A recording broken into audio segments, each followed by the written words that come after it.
Bismillahirrahmanirrahim. Assalamualaikum warahmatullahi wabarakatuh. Selamat pagi, salam sejahtera bagi kita semua. Om Swastiastu, Namo Buddhaya, salam kebajikan. Yang saya hormati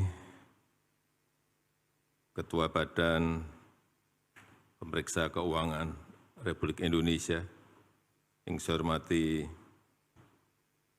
Pak Menko, para menteri yang hadir, yang saya hormati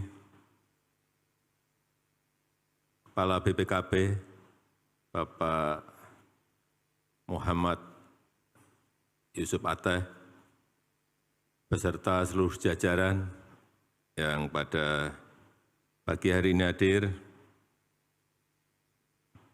yang saya hormati Panglima TNI, Kapolri, Ketua KPK, Bapak Ibu sekalian, hadirin dan undangan yang berbahagia. Pertama-tama saya ingin menyampaikan ucapan terima kasih kepada BPKP yang telah bekerja keras menjaga tata kelola pemerintahan sehingga bisa lebih efektif, bisa lebih efisien. Dan saat ini pemerintah sedang fokus untuk melakukan peningkatan produktivitas, utamanya menuju ke Indonesia Emas 2045. Bukan barang yang mudah. Angka-angkanya sudah ada, tetapi tantangannya juga tidak gampang. Kita tahu situasi global tidak mendukung, situasi ekonomi dunia juga tidak mendukung. Saat di Jepang, di Hiroshima, di G7 kemarin saya bertemu dengan Managing Director-nya IMF, Ibu Kristalina Georgieva. Beliau menyampaikan, yang menjadi pasien IMF sekarang ini sudah 96 negara. 96 negara. Dulu 98 hanya berapa sih? 10 aja enggak ada geger semuanya. 96 negara. Menunjukkan bahwa situasi dunia sekarang ini betul-betul pada situasi yang sangat sulit.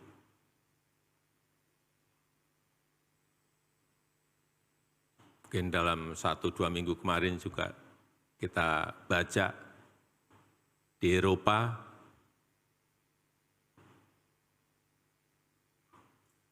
secara teknikal sudah masuk ke resesi. Informasinya yang jelek-jelek seperti itu. Oleh sebab itu, setiap rupiah yang kita belanjakan dari APBN, dari APBD yang ada di BUMN, semuanya harus produktif.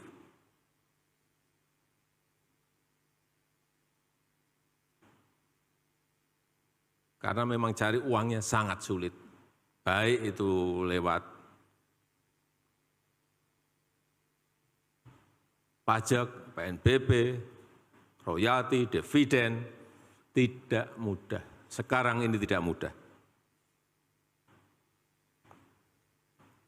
Sekali lagi, untuk mewujudkan Indonesia Emas 2045 itu tidak mudah. Disinilah pentingnya peran pengawasan. Peran pengawasan sangat penting. Kenapa saya juga sering cek ke lapangan, turun ke bawah. Saya ingin pastikan bahwa apa yang kita programkan itu sampai betul ke rakyat, sampai ke masyarakat. Karena memang kita lemah di sisi itu. Jika tidak diawasi, hati-hati. Jika tidak cek langsung, jika tidak Lihat dipelototi satu-satu. Hati-hati kita lemah di situ. Dipelototi, kita turun ke bawah, itu saja masih ada yang bablas. Apalagi tidak. Dan saya minta pengawasan itu orientasinya bukan prosedurnya. Orientasinya ada hasilnya itu apa. Tadi disampaikan oleh Pak Ateh, Kepala BPKP, banyak APBN kita, APBD kita yang berpotensi tidak optimal. Ini perlu saya ingatkan pada semuanya, baik pusat maupun daerah, dalam penggunaan yang namanya anggaran. Karena 43% itu bukan angka yang sedikit. Jadi cara penganggarannya saja sudah banyak yang enggak benar. Contoh,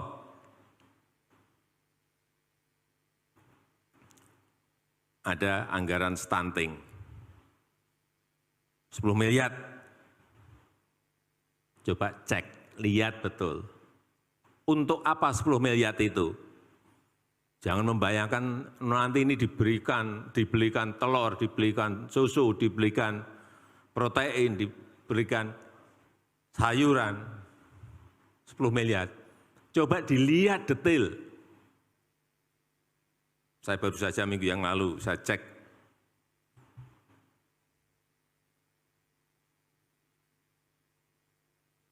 Di APBD. Mendagri, coba saya mau lihat. 10 miliar untuk stunting. Cek. Perjalanan dinas 3 miliar. Rapat-rapat 3 miliar. Penguatan, pengembangan apa-apa, bla bla bla, 2 miliar. Yang benar-benar untuk beli telur itu enggak ada 2 miliar.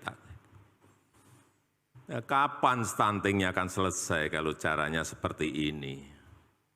Ini yang harus dirubah semuanya. Kalau 10 miliar itu anggarannya, mestinya yang untuk lain-lainnya itu 2 miliar. Yang 8 miliar itu ya untuk langsung telur, ikan, daging, sayur, berikan ke yang stunting. Konkretnya kira-kira seperti itu.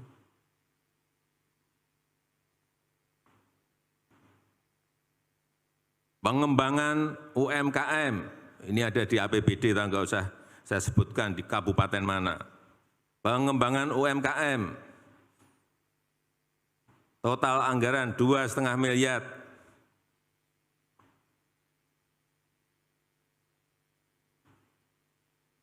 $2,5 miliar untuk pengembangan usaha mikro, usaha kecil. 2,5 miliar. 1,9 itu untuk honor dan perjalanan dinas. Ke situ-situ terus sudah.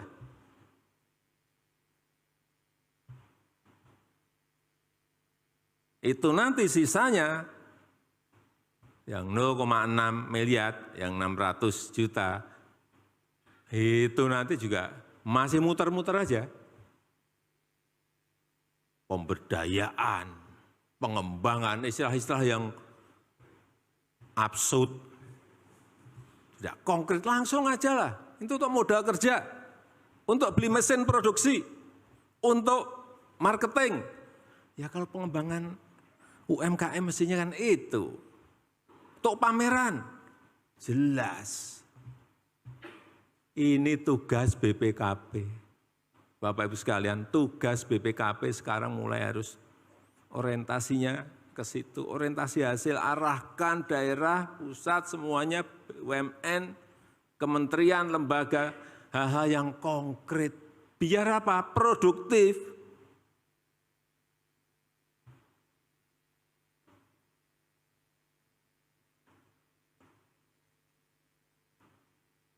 saya lihat lagi di sebuah kabupaten,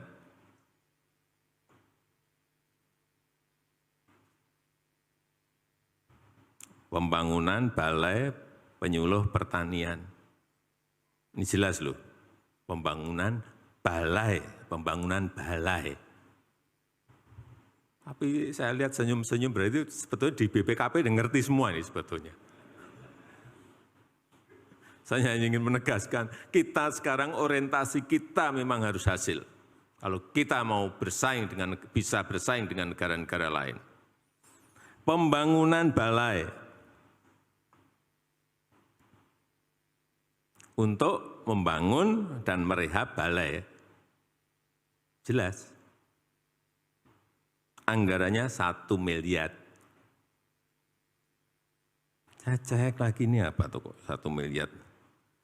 Kecil, udah kecil pun saya lihat. Kecil, wah ini kalau mestinya kalau 1 miliar ya 900 juta yang untuk rehab.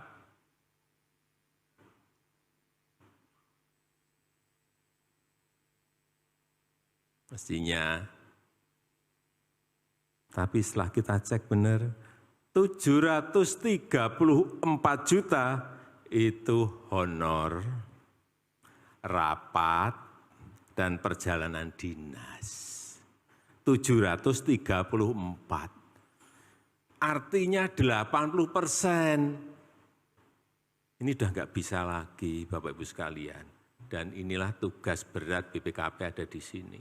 Begitu bisa membalikkan 80-nya yang untuk konkret, 20-nya yang untuk honor, perjalanan dinas, rapat, itu baru. Anggaran APBN, anggaran APBD itu produktif.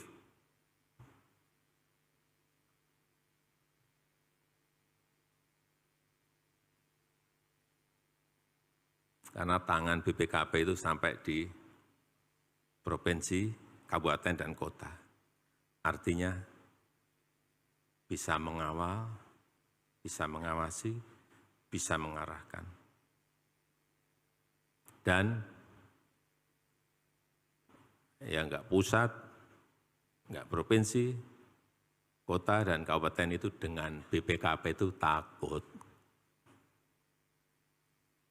Segen dan takut. Gunakan ini untuk kebaikan negara.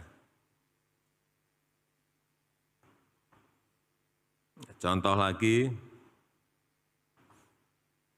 kita kan tahu masih banyak kemiskinan. Daerah kemiskinannya tinggi, tapi anggaran perlindungan sosialnya kurang dari 1%. Mestinya itu diprioritaskan dulu. Hal-hal seperti ini yang perlu diawasi betul, diidentifikasi masalahnya, berikan rekomendasi, dampingi, kawal, agar betul-betul anggaran kita ini produktif betul. Sekali lagi kita ini bersaing dengan negara-negara lain. Dan kita beruntung pertumbuhan ekonomi kita kalau di G20 itu masuk 2 besar terbaik.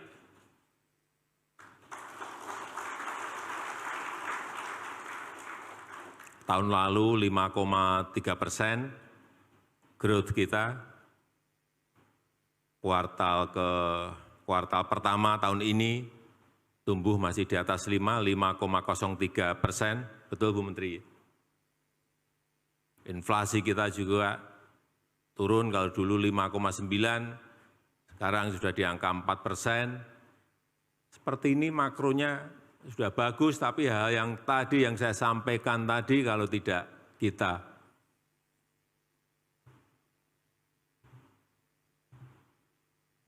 awasi, kita dampingi, kita kawal.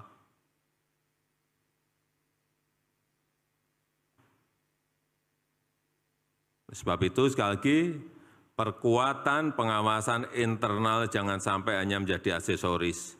Dan juga nggak usahlah ada data yang ditutup-tutupi. Sudah, kalau memang ini salah, tunjukkan kesalahan, cara memperbaikannya seperti apa. Dan juga saya minta kepada seluruh daerah, jangan mengabaikan rekomendasi-rekomendasi yang diberikan oleh BPKP.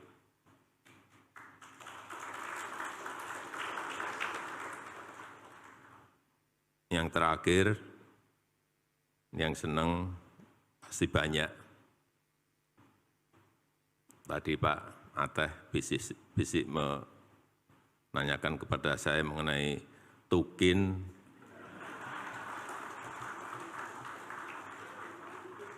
Tukin di lingkungan BPKP.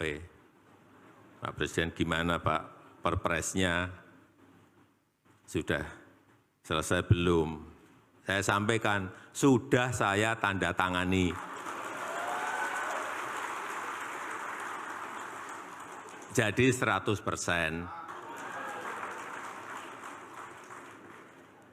Tapi hati-hati tadi yang saya sampaikan, tolong. Nah, saya rasa itu yang ingin saya sampaikan pada kesempatan yang baik ini, dan dengan mengucap Bismillahirrahmanirrahim, pada pagi hari ini secara resmi saya buka Rapat Koordinasi Nasional Pengawasan Intern Pemerintah tahun 2023. Terima kasih. Wassalamualaikum warahmatullahi wabarakatuh. Sudah tahu informasi terbaru belum? Kalau belum, langsung cek YouTube Liputan MSCTV. Jangan lupa subscribe, komen, like, dan juga share.